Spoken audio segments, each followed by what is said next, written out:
नमस्कार दोस्तों, न्यायपालिका की आज़ादी खतरे में है। ये शब्द मेरे नहीं बल्कि सुप्रीम कोर्ट के रिटायर्ड जज जस्टिस मदन लूकर के हैं। हाल ही में एक इंटरव्यू के दौरान जस्टिस मदन लूकर ने कहा कि साल 2018 में मैंने उस समय के सीजीआई को पत्र भी लिखा था। 7 साल बाद भी चुनौती वही है। न्यायपालिका की आज़ादी आज भी खतरे में है। मास्टर ऑफ रोस्टर का मुद्दा जज का तज पड़ा है। तो ये मास्टर ऑफ रोस्टर का मुद्दा क्या है और जस्टिस मदन लूकर जो खुद सुप्रीम कोर्ट के जज रह चुके हैं वो क्यों कह रहे हैं कि न्यायपालिका की स्वतंत्रता खतरे में है, इसके बारे में विस्तार से हम जानेंगे। लेकिन उससे पहले हम यहाँ पर सुप्रीम कोर्ट के एक ऐतिहासिक घटना का जिक्र करना चाहेंगे। साल 2018 की वो घटना आपको याद होगी जब सुप्रीम कोर्ट के इतिहास में पहली बार सुप्रीम कोर्ट के 4 सीनियर मोस्ट सिटिंग जज चीफ जस्टिस को छोड़कर, मतलब चीफ जस्टिस को छोड़कर जो 4 सबसे सीनियर जज थे वो एक प्रेस कॉन्फ्रेंस करते हैं और प्रेस कॉन्फ्रेंस के दौरान इस बात को उठाते हैं कि न्यायपालिका की स्वतंत्रता खतरे में है। ये प्रेस कॉन्फ्रेंस उस समय के तत्कालीन चीफ जस्टिस दीपक मिश्रा के कामकाज के रवैये पर था। इस प्रेस कॉन्फ्रेंस में सुप्रीम कोर्ट के जो 4 जज शामिल हुए थे उनमें justice Ranjan Gogoi, justice Madan Lokur, justice KM. Joseph और जस्टिस जे. चलमेश्वर शामिल थे। इन 4 जजों ने प्रेस कॉन्फ्रेंस के दौरान उस समय के जो तत्कालीन चीफ जस्टिस थे दीपक मिश्रा, उनके कामकाज के रवैये पर सवाल उठाए। और ये सुप्रीम कोर्ट के इतिहास में पहला ऐसा मौका था जब सुप्रीम कोर्ट के सिटिंग जज सीजीआई के कामकाज के रवैये पर प्रेस कॉन्फ्रेंस कर रहे थे।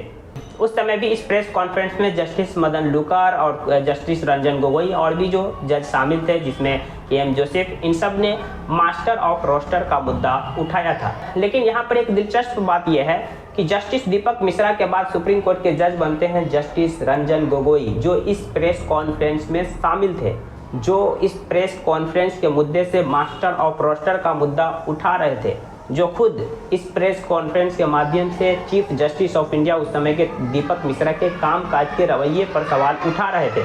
लेकिन जब वो खुद सुप्रीम कोर्ट के चीफ जस्टिस बनते हैं तो वो इस मास्टर और रोस्टर वाले मुद्दे को हल नहीं करते, बल्कि उसी परंपरा को फॉलो करते रहते, यानी कि जिसका उन्होंने आलोचना की, जिस तरह के कामकाज की उन्होंने आलोचना की प्रेस कॉन्फ्रेंस में, उसी तरह के कामकाज को जस्टिस रंजन गोगोई भी अंजाम देते हैं। चलिए अब हम जान लेते हैं कि ये मास्टर ऑफ रोस्टर का मुद्दा क्या है जो प्रेस कॉन्फ्रेंस के दौरान भी इन 4 जजों ने उठाया और आज भी जस्टिस मदन लूकर का कहना है कि इस मास्टर ऑफ रोस्टर के मुद्दे पर ध्यान नहीं दिया गया, वो जज के तस पड़े हुए सुप्रीम कोर्ट की आज़ादी खतरे में है। Master of roster Supreme Court के चीफ जस्टिस को कहा जाता है, यानी सीजीआई सुप्रीम कोर्ट के सर्वोसर्वा है। सर्वोसर्वा कहने का मतलब उनके पास अनन्य अधिकार है कई मामलों में, जैसे कि सुप्रीम कोर्ट के पास कोई भी जो केस जाएगा वो केस किस बेंच के पास सौंपना है, कितने जजों की बेंच का गठन करना है। इनके अलावा सुनवाई के बीच में भी अगर किसी जज से कोई केस लेना है, ये सारा फैसला चीफ जस्टिस ऑफ इंडिया करते हैं।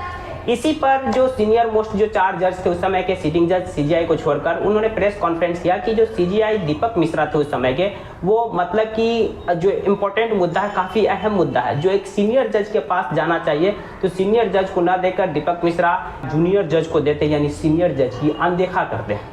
और आज भी जब जस्टिस मदन लूकर इस बात को कह रहे हैं कि मास्टर ऑफ रोस्टर का मुद्दा जज का तस पड़ा है, कहने का मतलब कि आज भी सुप्रीम कोर्ट यानी न्यायपालिका पर यही सवाल खड़े हो रहे हैं कि चीफ जस्टिस ऑफ इंडिया जो भी सुप्रीम कोर्ट के रहते हैं उनके पास जब केसेस जाते हैं तो सीजीआई इसको लेकर के कोई प्रॉपर गाइडलाइन नहीं बनाए कि इस तरह के केस ये जज सुनेंगे, इस तरह के केस ये जज सुनेंगे, ये मामला आएगा तो इतने जजों की बेंच की गठन होगी, ये मामला आएगा तो इतने जज की बेंचों की गठन होगी। बल्कि सीजीआई खुद ये फैसला लेते हैं कि हमें कौन सा केस किस जज से हेयरिंग करवाना है, मतलब किस जज को सुनने के लिए देना है। पिछले दिनों ये काफी ज्यादा विवाद में भी रहा था कि जब सीजीआई सुप्रीम कोर्ट के डी.वाई. चंद्रचूड़ थे, इस दौरान उमर खालिद की याचिका कई बार सुप्रीम कोर्ट गई, सुप्रीम कोर्ट में लगी और हर बार इस याचिका को जस्टिस एम. बेला त्रिवेदी की जो बेंच थी उसके सामने लगाया गया।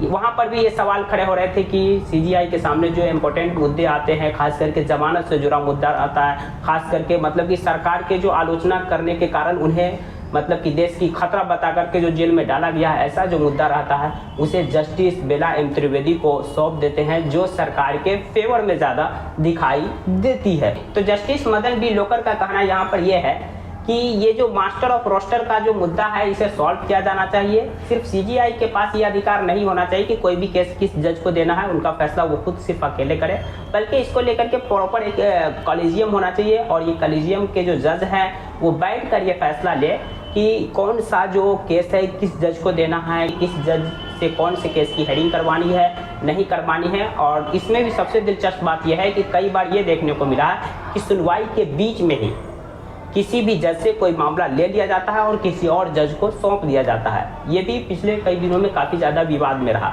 तो इस तरह को लेकर के प्रॉपर एक कॉलेजियम सिस्टम हो, पारदर्शिता हो, सिर्फ सीजीआई का इसमें मनमानी न चले बल्कि एक प्रॉपर इसको लेकर के रूल एंड रेगुलेशन हो। जस्टिस मदन बी लोकर हाल ही में यूनाइटेड नेशन के जस्टिस डिपार्टमेंट के चेयरमैन बने। 2028 तक वो इस पद पर रहेंगे।